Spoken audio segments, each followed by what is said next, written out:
La Radiotelevisión Municipal presenta...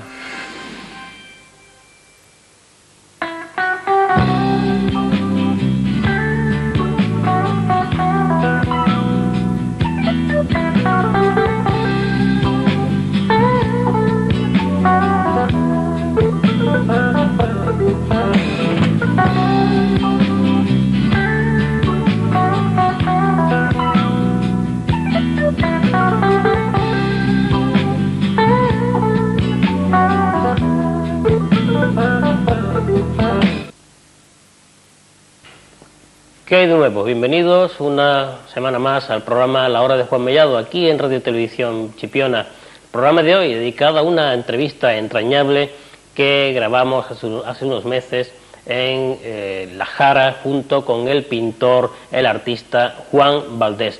Un pintor, un artista muy amigo de la farándula y de la clase política, pero sobre todo y ante todo una gran persona y un gran artista, afamado por su trayectoria en todas sus obras. Después de Juan Valdés tendremos una cita obligada con Rocío Jurado, pero vamos a dejarles ahora en condiciones de preguntarle a Juan Valdés por su origen del apellido. Don Juan Valdés, es un auténtico placer y privilegio vivir donde usted vive, aquí en el corazón de La Jara, con el Parque Nacional de Doñana enfrente. Un privilegio, ¿eh? Pues sí, un privilegio vivir, como tú bien dices, en esta zona, y sobre todo un privilegio poderlo hacer en vida, que generalmente lo hacen siempre los herederos, ¿no? Pero... ¿Usted tiene nombre de cafetero o el cafetero es el que tiene el nombre de usted? Pues el cafetero tiene el nombre mío, porque curiosamente ahora estoy con un proceso, vamos, no hemos llegado judicialmente, pero tenemos un problema a través de internet, porque yo tengo una página, tengo un dominio en internet, y me ha escrito el presidente de los cafeteros de Colombia para que yo retire la página internet, porque dice que su nombre tiene 30 años de prestigio, que para acá, que para allá, y digo, bueno, pues si tiene 30, el mío tiene 60, y como comprenderá, no voy a quitarlo. Es más interesante el arte que el café, digo yo. ¿Qué podemos encontrar en la página web de Juan Valdés? Pues bueno, va a salir porque me están haciendo un estudio, digamos, de lo que puede hacer, y una página sencillamente pues de todo lo que he hecho, una recopilación, ¿no? Y un poco, una pequeña biografía, una síntesis, pero sobre todo pues una gran recopilación de obras que yo he seleccionado, pues para que la gente vea pues lo que hago. No deja de ser una exposición hoy día actualizada, permanente y de cara a todo el mundo, ¿no? Que eso, una exposición, si tengo que llevar los cuadros aquí y allá, pues lógicamente es costosísima y muy laboriosa. Y eso pues me facilita el que haya un gran público, el que esté interesado, que con que busque pintores y busque Juan Valdés, pues ve mi obra enseguida. ¿Por qué se hizo pintor Juan Valdés? Pues yo creo que porque me envarió mi madre así, o sea, porque esto no tiene explicación, ¿no? Lo difícil no es que yo me haya hecho pintor, lo difícil en sí es escoger el camino que realmente uno tiene designado por Dios, es decir, porque muchas veces yo me imagino que habrá muchas personas que les gustaría la pintura y podrían ser grandes pintores, y por poner un ejemplo, pues estarán descargando butano o estarán repartiendo leche, ¿no? O sea, no... Ahora, escoger lo que yo creo que para lo que estoy capacitado y enfocar ese camino por ahí, y evidentemente pues reconocer que era lo que a mí me gustaba y por lo que yo estaba dotado, pues el privilegio que antes decía, unido al privilegio de que eso te dé para tener, valga la redundancia, el privilegio de estar donde estoy. Es muy difícil hacer definiciones, incluso yo soy enemigo de definir las cosas porque se puede uno equivocar, pero ¿cómo se puede definir en líneas generales la obra pictórica de Juan Valdés en cuanto a estilos y técnicas?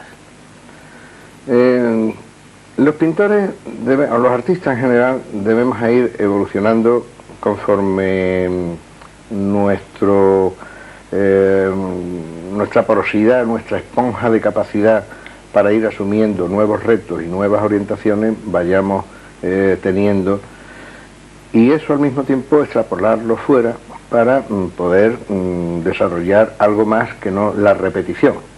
Entonces, en ese sentido, mi obra es harto variable, como es variable mi estado de ánimo, como es variable también pues mi forma de pensar, y como es variable también pues mi forma de estar. No pienso lo mismo ahora que cuando tenía 15 años, evidentemente, ¿no? Ni estoy ahora, ni vivo ahora como tenía 20 años. Entonces, eso lo he ido siempre acoplando a mi pintura. Y he tratado de evolucionar en la medida de lo posible. Unas veces se consigue, otras no. Y bueno, pues en esa lucha, evidentemente, es digamos la misma lucha que va paralela a la propia vida. El día que yo deje de luchar y que tire la toalla, es señal de que me falta un cuarto de hora, ¿no? Tuvo usted una época surrealista, ¿no? Sí, he pasado por una época surrealista. Y en el fondo mi pintura es un tanto surrealista porque no se agarra a unos cánones establecidos. Es decir, la pintura técnicamente es muy concreta, pero el concepto en sí es surrealista, porque yo doy también una válvula de escape a mi imaginación, pero que al mismo tiempo se la doy a los demás para que lo vean. Entonces no quiero hacer un cuadro en el todo por el todo, es decir, empiezo por arriba, termino por abajo, termino no, sino que quedo con esa pequeña incógnita para que el espectador participe también de la obra y la termine a su antojo, ¿no? Esa simbiosis entre el espectador y el artista es lo que hace verdaderamente que la pintura sea interesante, ¿no? Es mi entender, evidentemente, y es por lo que yo estoy luchando. Que se consiga no es otra cosa. Usted pinta también a personajes, a grandes de España, sí. Entre ellos Su Majestad el Rey. Sí, he tenido, gracias a Dios, la suerte y el honor de poder pintar y que me hayan posado en persona Sus Majestades los Reyes para un retrato que figuró en la Exposición Universal de Sevilla, que fue para presidir el pabellón real de la Expo, ¿no? Lo cual evidentemente no está al alcance de cualquiera y para mí fue un honor, ¿no? Después pues he pintado a todas las personalidades del mundo de la política, presidentes de la Junta de Andalucía, del gobierno, duquesa de Alba, tenía un encargo de la reina Nur de Jordania para hacer un retrato, con tan mala suerte que en aquel momento pues tuve en el 95 el accidente que me ha tenido postrado durante mucho tiempo en el dique seco. Y cuando retomé el asunto para volver a iniciar, pues murió el marido, el rey Hussein de Jordania, ¿no? Con lo cual, pues claro, evidentemente se ha ido al traste aquel encargo. Pero era muy bonito y, en fin, aparte de muchísimas otras personalidades, y no personalidades por el rango social, político, económico, ¿no? Sino personalidades que a mí me han llegado, por su humanidad, quizá, ¿no? La personalidad del individuo en sí, ¿no? Personas que a lo mejor son anónimas, pero que han tenido una garra suficiente para que yo me haya interesado por ello y he disfrutado enormemente, claro. Me imagino que habrá un rosario de anécdotas cuando ha pintado usted esa serie de personajes famosos, que alguna de ellas sí se podrá contar. Sí, te puedo contar una muy famosa porque por el personaje en sí, evidentemente, ¿no? Que era pintando a Su Majestad el Rey, ¿no? Cuando estaba yo pintando a Su Majestad el Rey, pues iba yo con traje, con chaqueta, en fin, lo menos pictórico del mundo, ¿no? Y claro, pues estaba yo un poco incómodo y Su Majestad pues me miraba y me miraba hasta que ya no puedo más. Dice: te veo nervioso, Juan. Dice: bueno, la primera vez que se pinta el rey, pero bueno, ya después, por darme. Y le dije: no, Majestad, es la primera vez que pinto con corbata y chaqueta. Y entonces pues se echó a reír, lógicamente. Yo después digo: me parece que le da un corte, pero la verdad es que fue. Dice: ponte cómodo, ponte cómodo. Digo: la chaqueta no, pero la corbata me va a permitir que me la quite. Digo, porque ya esto es. Y bueno, pequeñas anécdotas de esas pues he tenido muchísimas, ¿no? Ha ilustrado usted recientemente un libro sobre Matilde Coral en torno a lo que es la bata de cola, ¿no? Sí, es un tratado que va a salir en octubre, precisamente con motivo de la Feria Mundial de Flamenco, y se va a presentar un libro que hemos hecho al compás entre Ángel Álvarez Caballero, es el que ha escrito el texto literario del libro, Matilde Coral como cabeza lógicamente pensante de la idea, y yo como ejecutor, digamos, gráfico de toda la obra. Y es un libro que trata sobre, bueno, va a ser un tratado sobre el baile con bata de cola, que es una cosa que se está perdiendo hoy día, porque hoy todo va en función y en aras de la comodidad, ¿no? Entonces un aditamento del traje que ya prácticamente no se usa. Y para que no quede en el olvido, pues la Fundación en Villamarta de Jerez de la Frontera ha tenido a bien pues colaborar para la edición de este libro, para llevarlo a cabo, y como digo, se va a presentar en octubre, ¿no? Y creo que es una cosa muy muy interesante.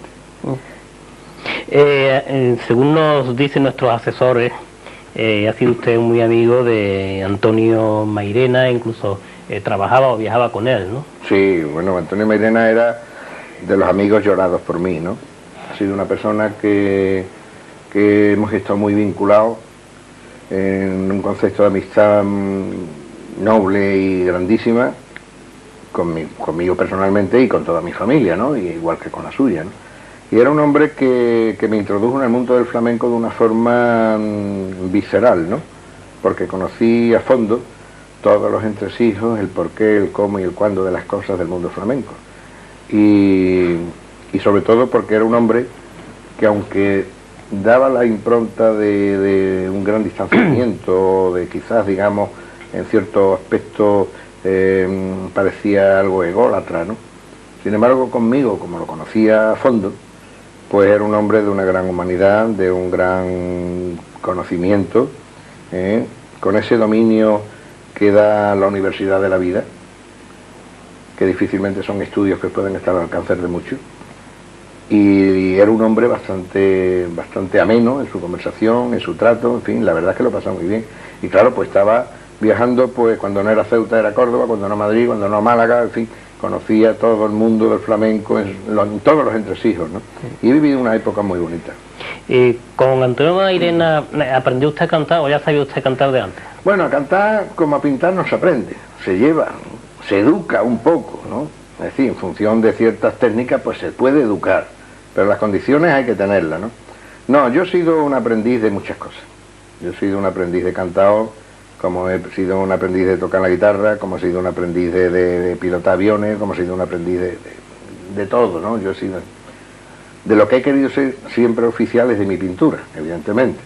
De lo otro pues he sido un aprendizaje más o menos voluntarioso, pero no, cantiñeaba, cantaba mis cosas y demás. Yo hace ya mucho tiempo que yo ya no me acuerdo ni de las letras, ¿no? Ni de las que pagaba, vamos, o sea, que ya que los tengo... Y la verdad es que era un mundo totalmente distinto, también eran otras edades, ¿no? Y entonces ahora estoy mucho más en el poder de la observación, en escuchar.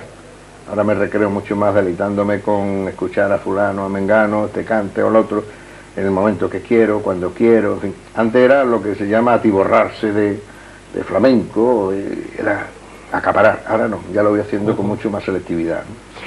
¿Juan Valdés es de los flamencos puristas o de los que apuestan por la evolución? Sí, bueno, pero es que hay que entender una cosa, es que aquí no hay una dicotomía entre puristas y no puristas. El que yo sea purista porque me gusta lógicamente el 3x4, no quiere decir que en un momento determinado esté cerrado a todas las variantes y a toda la evolución, porque entonces estaríamos en la época primitiva, ¿no? El arte flamenco ha evolucionado como ha evolucionado la pintura y como ha evolucionado todo, ¿no? Lo que sucede que dentro de las evoluciones lógicas como la propia vida, pues son admisibles en la medida en que el cuerpo se va adaptando. Si tú le metes un anticuerpo a tu persona de una forma violenta, lo lógico es que haya un rechazo. Pero si eso lo va asimilando poco a poco, evidentemente todo se va conformando. La vida, igual que las personas, igual que todo, el físico, igual que todo ha evolucionado. Los pájaros no eran igual que antes, pues en función de que van cambiando las alas, van cambiando las patas y todos cambiamos. Pero con la lógica de evolución, lo que no puede es cambiar por cambiar, porque generalmente el que hace un cambio violento es porque en el fondo no tiene nada que evolucionar. Es decir, la personalidad bien entendida está en el propio individuo y pasa imperceptible, ni él mismo sabe que la tiene. Camarón no sabía que era dueño de esa propia personalidad, de ese dominio, de ese carisma que tenía, porque no lo sabía. Sin embargo, hay muchos que son mediocres y quieren hacerse notar a base de defectos. Y hay un refrán que dice, que yo lo utilizo mucho siempre y lo pongo como ejemplo, ¿no? Digo, benditos sean mis imitadores porque de ellos serán mis defectos, que es lo que prolifera hoy día, ¿no? En este caso, usted que es gran amigo de tonadilleras y cancioneros, la copla, ¿en qué momento está? Porque siempre estamos con... hay un señor como Carlos Herrera que dice que no perdería el tiempo en hablar sobre si la copla es franquista o no es franquista, bueno, sobre si es retrógrada o no retrógrada. En cualquier caso, la copla, ¿en qué momento? Mira, los cantes, la copla, no es ni franquista ni deja de ser franquista. La copla va en función, igual que la pintura, igual que el arte, pues va en función de los tiempos que corren. Y no es ajeno nunca a los tiempos políticos que corren. Es decir, en la época de Hitler había unos arquitectos y unos pintores muy buenos. Lo que pasa es que estaban condicionados pues a un cierto, digamos, es decir, si tenían que comer, pues había que hacer lo que tenían. ¿Que eso quiere decir que eran hitlerianos? Pues no. Lo que pasa es que les tocaron vivir esa época, ¿no? Y la época franquista, pues yo no sé si había bueno o malo, igual que ahora. El arte bueno siempre existe donde esté. Los políticos pasan, pero el arte queda. Eso no cabe duda. La copla no es ni más ni menos que siempre es una continua queja. Yo siempre estoy oyendo desde pequeño que la copla nada está muriendo, que hay que defenderla, que no defenderla, y la verdad, en mi vida he visto yo tantos artistas que se dediquen a la copla como ahora. Pasa como en el teatro, también está de decadencia, está de muerte, y no he visto nunca más artistas que se dediquen a la escena que ahora. Ahora hay academias de artistas de arte dramático, hay infinidad de academias para niñas que quieren ser artistas de la canción, que a la mayoría no llegan, evidentemente, ¿no?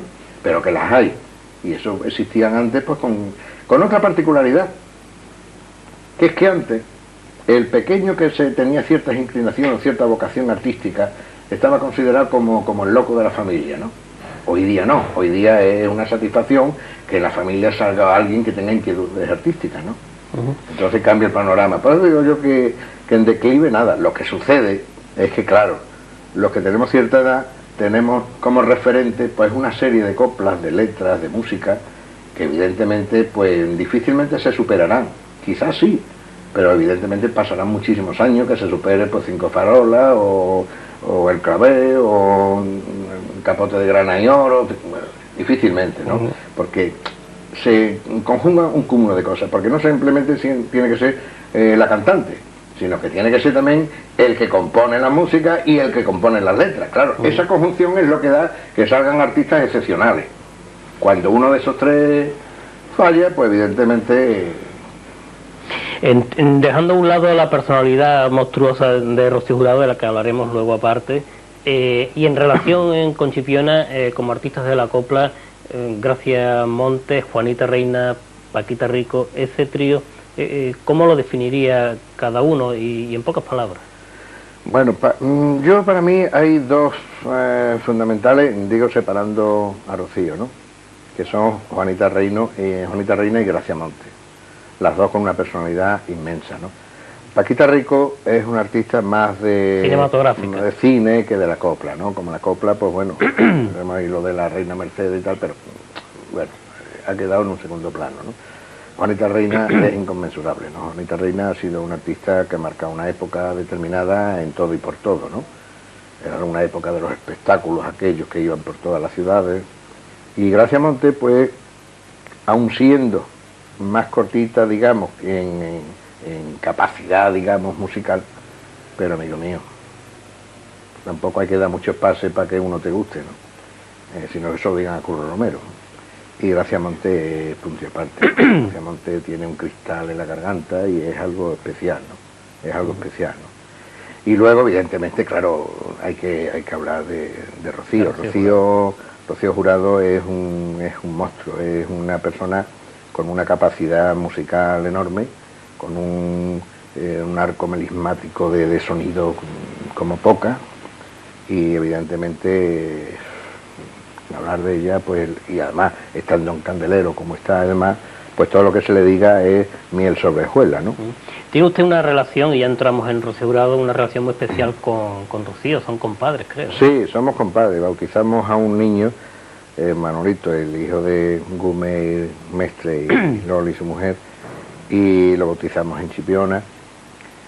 Bueno, miento, se bautizó en San Lucas porque era un domingo y los curas de Chipiona, pues por lo visto tenían mucho trabajo, estaban de descanso y no querían hacerlo, ¿no? Y como era la única fecha que podía Rocío, pues se bautizó en San Lucas de Barrameda, que está muy cerquita de Chipiona. Pero luego lo celebramos evidentemente todo en Chipiona, porque ellos están en Chipiona, los vínculos con Chipiona son enormes. Y con Rocío, bueno, pues me une pues una amistad, no por ser compadre, porque evidentemente eso vino precisamente por la amistad que teníamos, ¿no? Ya de muchos años, ¿no? De muchos años. La conocimos en casa de otros amigos en Benalmádena, en Málaga, y a partir de entonces pues nos unen unos vínculos muy grandes, una gran admiración como artista, indiscutible y sin lugar a dudas, y luego como persona pues hemos tenido, ahora estamos por cosas del accidente y demás un poco más distanciados y demás, pero bueno, siempre hemos estado con ella y estaremos pues donde quiera que esté y donde quiera que vaya, ¿no? Nosotros somos amigos incondicionales, en cualquier situación, ¿no? Siguió usted muy de cerca los primeros encuentros de Rocío con Ortega Cano. Pues sí, porque bueno, tan de cerca que me llamaba para, en fin, un poco opinar. Oye, mira que me llama, tal, que me manda flores, me invita a comer, ¿tú qué piensas? Digo, ya, pues, tú estás separada de Pedro, ya se había roto el matrimonio y tal, estás libre, él soltero, pues ya, pues aprovecha la canción porque mira, y además se puede dar otra vez la dicotomía de la folclórica y el torero, con lo cual en su caso sería, y no solo por eso, evidentemente, que eso sería la parte folclórica, ¿no? Pero era el aspecto de unión entre dos personas que se atraían mutuamente, ¿no? Con lo cual, pues, estupendo, ¿no? Y bueno, pues hicimos un poco ayudamos un poco a colaborar en esto. Y entonces pues se fue a Valladolid, me acuerdo, fue a Valladolid, que toreaba y se quedó en la casa de mi hija, y estuvieron allí, y en fin, que por cierto Ortega Cano pues les brindó un toro a Rocío y a mi mujer, que estaban las dos en la barrera, ¿no? Y en fin, la verdad que hemos colaborado un poco, digamos, hemos ayudado a solidificar ese matrimonio, ¿no? Por cierto, dentro de poco actúa Rocío en Chipiona. Juan Valdés me imagino que estará presente, ¿no? Sí, yo lo que esté cerca, porque yo antes íbamos a todos lados, ya digo, donde nos cogiera íbamos con ella, ¿no? Siempre que teníamos sitio, ¿no? Digamos sitio de ubicación y bueno, pues y que me lo permitiera el trabajo, ¿no? Pero teníamos bastantes ocasiones. Y evidentemente ahora por las imposibilidades de operaciones que he tenido y demás, pues ese vínculo un poco como lo teníamos, ¿no? Pero claro, si coges por aquí cerca, que puedo desplazarme con facilidad y no tengo otros compromisos que evidentemente pueda compaginar, pues estaremos donde ella. Y siempre, no solamente por actuar, sino que ella sabe positivamente que siempre que nos necesite tendrá incondicionalmente, tanto a mí como a mi mujer, pues a dos amigos de verdad, vamos. Juan Valdés, aunque circunstancialmente está ahora aquí en La Jara, pero siempre ha sido un veraneante de Chipiona. Pues nos decía usted antes de comenzar la entrevista que era de los veraneantes clásicos del campamento de Hernán Cortés. Sí, yo empecé a conocer Chipiona con 11 años, fue la primera vez que yo conocí Chipiona, y fue a través del campamento del Frente de Juventudes que estaba ubicado en Los Pinares, donde está hoy el camping, ¿no? Entonces se llamaba el campamento Hernán Cortés, y desde allí todos los días hasta la playa de Regla íbamos andando a bañarnos, veníamos. Esos fueron mis primeros vínculos con el mar, con la playa y evidentemente con Chipiona, ¿no? Así como los domingos que íbamos desfilando hasta el pueblo, ahí, ¿no? Era cuando me comía las primeras melojas, la verdad que aquello es inolvidable para mí, ¿no? Inolvidable. Era otra Chipiona distinta, menos gente, era un pueblo mucho más cercano a todo. Y entonces, pues, los recuerdos esos son imborrables para mí. Después, pues bueno, por estudios me tuve que quedar en Sevilla, las vacaciones eran evidentemente a todas luces imposibles, porque los medios económicos no estaban como para ir, no había coches, no había, en fin, todo era inconvenientes, ¿no? Pero sí, cuando ya me casé, desde el primer año que pude hacer las vacaciones, que fueron muy primarias, con tiendas de campaña y demás, en las Tres Piedras, y no he perdido nunca el vínculo con Chipiona. Entonces he seguido veraneando en Chipiona hasta hace, bueno, pues tuve como 20 años aproximadamente. Hasta que ya luego, porque, bueno, pues me encontré un sitio aquí en La Jara, muy cercano a Chipiona, entre Sanlúcar de Barrameda de Chipiona, que me gustaba más, huyéndole quizás un poco a la vorágine, a la masificación. Exactamente, que le huyo, ¿no? Tanto a Chipiona como a Sanlúcar le huyo de la masificación y entonces pues estoy aquí muy tranquilo, muy relajado y paso unas auténticas vacaciones, ¿no? Pero siempre muy vinculado al entorno, ¿no? Se ha dado una anécdota muy curiosa con su señora esposa, porque incluso ha venido aquí gente a tomar caracoles. ¿Cómo es esa anécdota? Sí, es que mi mujer hace muy bien los caracoles, hace muy bien los guisa muy bien. Y como le gustan a Rocío, precisamente, pues un día Rocío Jurado, que vino a actuar aquí a Sanlúcar, pues por la noche, pues como ella no come y tal, pues bueno, pues vente para casa que tenemos preparado allí una serie de cosas y tal para ti. Y vino ella pues con todos los amigos, con todos los Gloria, el hermano, en fin, todo. Y lo que más le gustó fueron los caracoles, comió caracoles ahí, oye, los caracoles, total, que estaba nuestra amiga Marina Bernal, que está siempre al loro como buena periodista que, pues, y captó lo de los caracoles. Lo publicó, y claro, pues la noticia corrió como la pólvora, ¿no? Y venían muchos a que le hiciera caracoles a mi mujer, ¿verdad? Y llegó hasta tal extremo que un día, veraneando aquí cerca, Victoria Vera, venía con su pareja y vino a comer caracoles en mi casa. Bueno, intentar comer caracoles, pues eso ya no había, pensando que esto era una venta. No es que pensaba que era una casa particular, es que le habían dicho que en esa venta. Y claro, pues lógicamente la anécdota de mira, cualquier otro día con mucho gusto tolerará a mi mujer, pero es que hoy no tenemos, ¿eh? Y entonces, bueno, pues cada vez que pasaba y nos veíamos, pues nos reíamos con los caracoles, ¿no? Pero era curiosísimo, porque ya con los caracoles, digo, que verdad es que la publicidad hace milagros, ¿no? Volviendo a donde empezamos, que haciendo referencia en la entrevista al lugar en donde estamos haciendo esta misma entrevista, ¿nos podría usted describir qué idea tuvo usted para hacer esta casa con esta decoración y estas formas arquitectónicas? Bueno, yo siempre he sido muy amante de todo lo que sea orientalizante, ¿no? Por aquello de lo misterioso, de lo envolvente, de lo arcano de la situación y de las cosas. Entonces me ha gustado mucho tanto la arquitectura como todo, digamos, la ornamentación, toda la decoración, pero no en nada concreto, no en un estilo concreto, sino sacada aquí, de allí y demás. Entonces cuando fue yo tenía en proyecto hacerme un pequeño estudio aquí en Sanlúcar, pero más que nada como reposo del guerrero, no para trabajar, sino un poco para vivir de mis pequeños detalles y mis cosas. Y entonces coincidió con la Exposición Universal de Sevilla. Vi el pabellón de Marruecos, que me gustó muchísimo, y entonces contraté a los que hicieron la cúpula y trabajaron en el pabellón de Marruecos para que me hicieran pues toda esta cúpula y todo el esorno de la arquería y demás que tengo en la casa, ¿no? Y lo demás pues he ido haciéndolo, recopilando de anticuarios, de viajes, y he ido buscando todo lo que verdaderamente me gustaba, ¿no?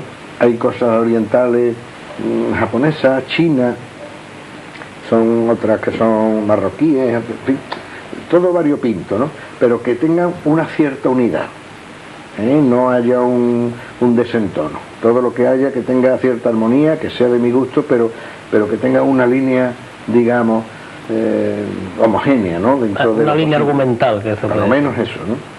Y bueno, y es eso precisamente, ¿no? Y me gusta ese barroquismo de formas y de tal, con otra particularidad, que por ejemplo estos faroles pues los he dibujado yo y me los han hecho el profesor para mí, con lo cual no lo hay en ningún lado. Esta mesa también la he diseñado yo, aquella puerta también. O sea, que forma parte un poco también de algo muy... estilo personal. Sí, exactamente, ¿no? Entonces pues esas cosas pues gusta, llevar un dibujito al carpintero, mira, quiero que me haga esto con esta madera, con esta cosa. Eso es un poco disfrutar también del hábitat y de todo lo que hay, ¿no? Y eso es muy difícil, porque generalmente hoy estamos más por lo cómodo, decir, voy a comprar esto, con un relleno las paredes, no, esto lo he ido rellenando, pero con algo personalmente muy mío, muy mío. ¿En qué trabaja actualmente Juan Valdés? ¿En qué obra? Pues mira, ahora estoy tratando, he terminado, como he dicho, lo del libro de Matilde Coral, que va a salir en octubre. Ahora estoy poniendo en pie otro libro nuevo mío que va a salir sobre mi obra, que lo va a escribir casi con toda seguridad, porque es que, en fin, ya hemos llegado a un acuerdo, Javier Tusell.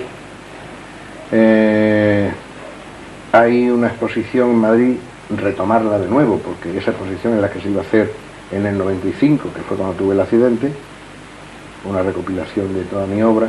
Y luego en trabajo directo, pues bueno, lo que se me va ocurriendo, ¿no? Yo no soy un hombre trabajador, digamos, de todos los días, no, odio el sistema, ¿no? Odio el método, ¿no? Yo le huyo, no puedo. Yo soy un hombre que, como suelo decir, antes de las 11 no me gusta, vamos, no me levanto ni para cobrar una herencia, ¿no? No me gusta. Y entonces, pues, en esa libertad de criterio tengo libertad de expresión, tengo libertad de pensamiento, tengo libertad de todo. Yo soy dueño de mis propios actos para todo. No me gusta condicionarme a nada ni a nadie. Por eso yo siempre digo, cuando llegan las elecciones, digo, ¿usted qué me vende? En función de lo que me venda, pues eso compro y eso voto, ¿no?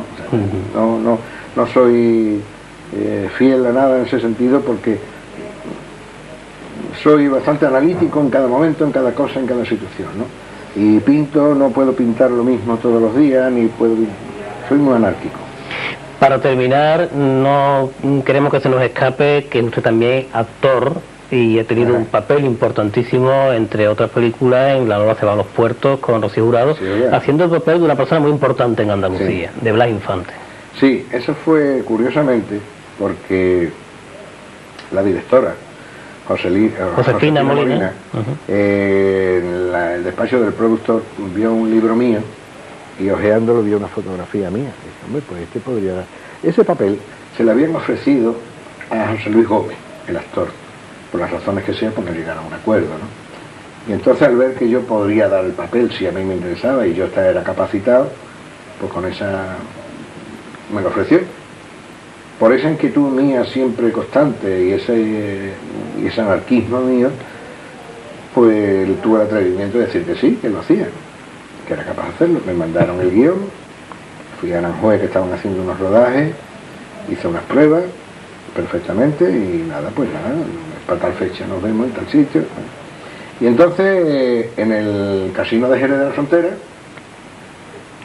pues ahí me pusieron el traje de la época, un peluquín al uso como que llevaba Blas Infante, las gafas propias de él, en fin. Y me tuve que aprender un mitin político, ¿no? La escena dura muy poco, pero era una escena dentro de la película, era una escena trascendental, evidentemente por el fondo político y social de la película, ¿no? Que no tiene nada que ver con la que hizo Juanita Reina, que fue, digamos, anticipándose en la época cerca de 100 años, ¿no? Entonces resulta que, bueno, pues hice el papel, hice el mitin político aquel, yo pensaba que estaba dando un mitin político de verdad, y bueno, la verdad es que resultó bastante. Después el pobre Teo Camilla, el director de fotografía, pues me llamó para hacer otra película en los Pirineos. Era como abad de un convento, prior de un convento, no sé qué. Y le dije, mira Teo, en los Pirineos hace mucho frío, fue en invierno, digo, hace mucho frío. Digo, mi abuelo me decía, zapatero a tus zapatos. Y está bien que como anécdota, pues bueno, una pincelada en esto, como si mañana que grabara un disco, pues sí, nada. Pero yo tengo que ser oficial, por lo menos oficial, no quiero decir jefe, pero oficial de lo mío. Pero lo otro ya no. ¿Por qué no meterse en una vorágine que era fuera de lo mío? Es decir, a mí me coge con 20 años y a lo mejor hubieran caminado mis pasos por un redactor, o no lo sé. Pero yo tenía desde siempre muy claro que lo que más me gustaba era la pintura, además también por la propia anarquía de la pintura. Yo no es que sea anárquico, anárquico de conveniencia, como soy bohemio de comportamiento. Claro, anárquico en el buen sentido de la palabra, ¿no? Pero yo siempre he sido con este concepto, de poder yo decir, bueno, pues yo pinto cuando quiero, cuando me da la gana, no hago nada, y a mí nadie me va a decir, oye, quiero que me haga un ciervecito con 2 pinos. No, yo pinto para mí. Si te gusta lo mío, bien, y si no, pues tan campante, ¿no? Pero esa libertad vale un imperio. Don Juan Valdés, muchas gracias. Gracias a vosotros.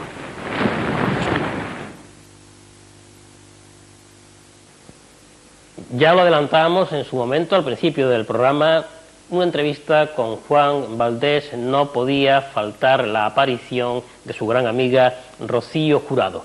Le vamos a dejar a ustedes con 2 grandes canciones de la historia de la copla. Una canción que le dio bastante publicidad y bastante sonoridad al nombre de Rocío Jurado. Es una canción llamada Tengo Miedo.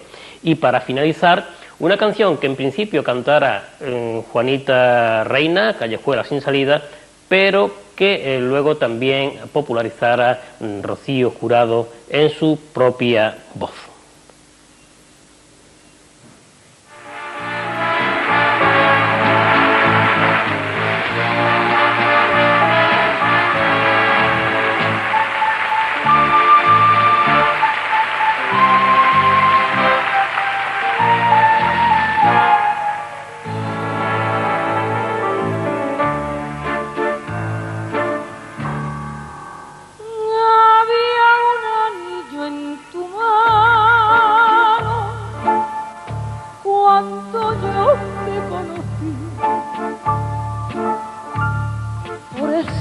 Cerré los ojos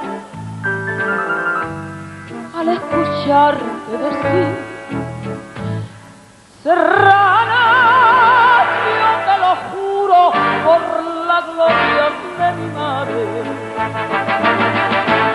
si tú me quieres de veras, no habrá quien nos separe. Y cuando tu mano como una cadena hundía en la mía, siempre quedó, sentí que tu anillo lloraba de pena, pero para ser buena no tuve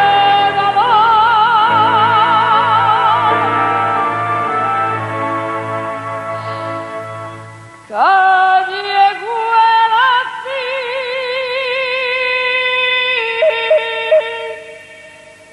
salir, donde yo vivo eterna, con mi pena, mi alegría, mi mentira y mi verdad. Me perdí en la revuelta de una sortija dorada. No estoy viva ni estoy muerta, ni soltera, ni casada, ni en mi calle salía. Yo no puedo caminar, ni de noche, ni de día, ni pa'lante, ni pa' atrás.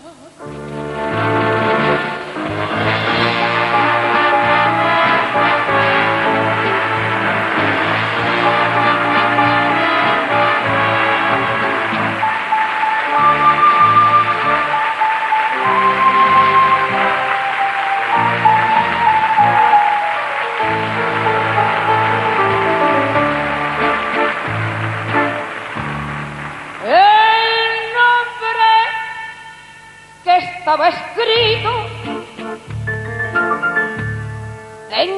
del ancho aquel, vestido de negro luto, se nos vino a aparecer. Serrano, Dios te lo pague, así quería verte. Iban los hombres cabales, ya somos dos a quererte. Y no hubo ni un llanto, ni un grito, ni un llanto, porque aquel anillo tenía razón. Y yo que me muero de quererte tanto, te dije, anda y cumple con tu obligación.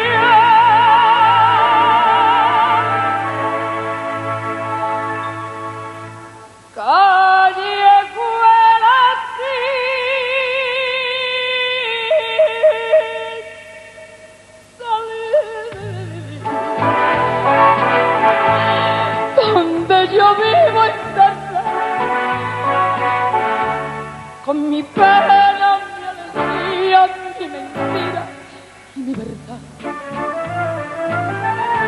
Tú querés clavar mi puerta,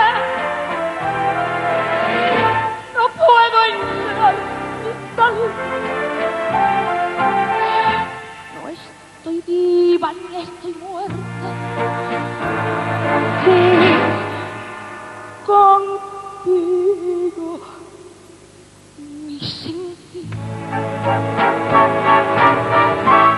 Y en mi calle sí,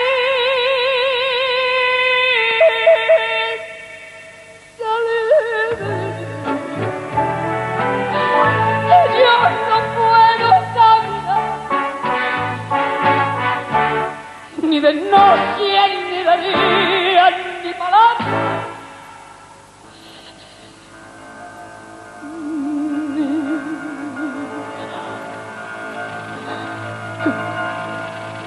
Atrás.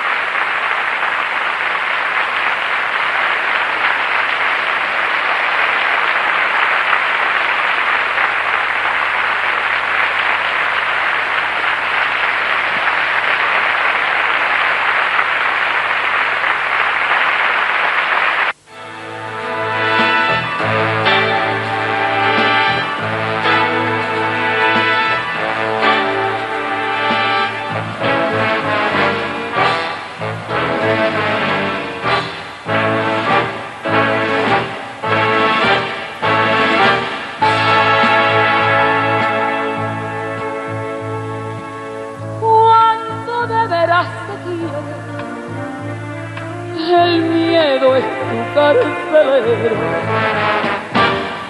y el corazón que te muere si no te dicen que quiero, y cualquier cosa te hiere como a mí me está matando, que me despierto llorando con temblores de agonía. Porque tú sos mi vida y ese color de tu pelo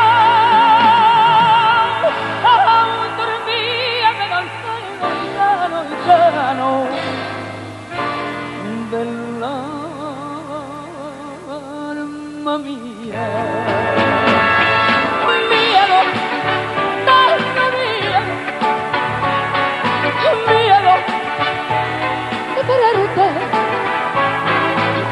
miedo, tengo miedo, miedo de perderte.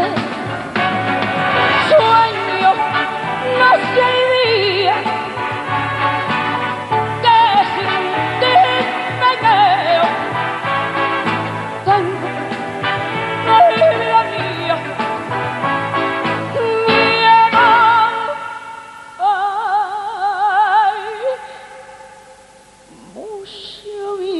miedo.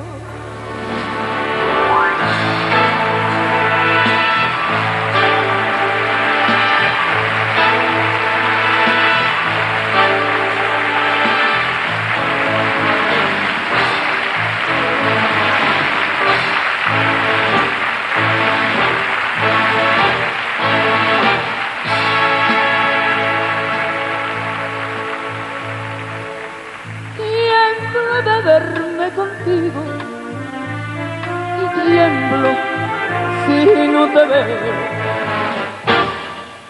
Este querer un castigo que yo deseo. Yo en tus palabras no creo ni en las mías tú tampoco. Por tu penates de loco que me duele el pensamiento de este puñal que presiento te llenará de agonía.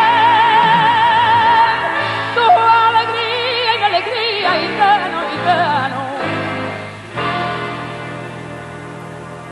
de mí.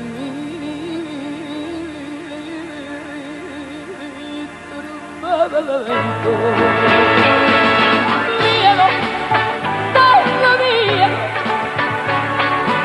miedo de quererte, miedo, tengo miedo, miedo de perderte. Sueño no sería que sin ti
Y finalizamos el programa de la semana de hoy, dedicado al pintor Juan Valdés, con el apoyo de esa gran artista chipionera que ha sido Rocío Jurado. Volvemos la semana que viene en Radio Televisión Chipiona.